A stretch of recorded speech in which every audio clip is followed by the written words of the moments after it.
as a child, like I said, there was this dichotomy of being Yiddish, and my grandparents would say that, or my grandmother, the Kluge, would say that being Jewish meant you were a citizen of the world, and she really didn't believe in a specific way of being Jewish or belong. She never thought of herself as American, and so I didn't really either, and there's a kind of freedom to that. But at the same time, I never felt Jewish like the people around me,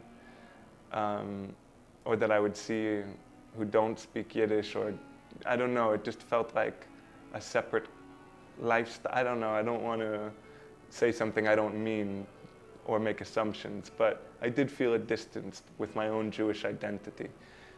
And Yiddish has allowed me, or it's kind of almost just made me into that person that, I mean, I suppose my grandparents were and struggled with. They clearly had their private battles with being Jewish.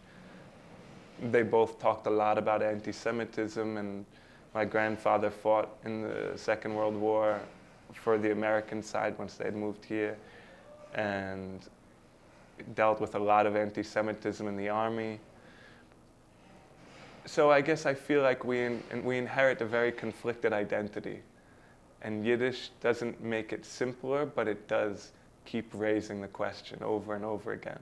Someone comes into my house now and they see Gladsteinbaum geschrieben auf the Wand, and like, you know, what else are you gonna think?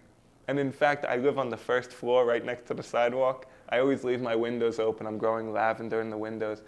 But people from my neighborhood have asked me, because they don't intentionally look into my room, but so they see, and people don't know what to make of it. Even Jews ask me, is that Hebrew or what?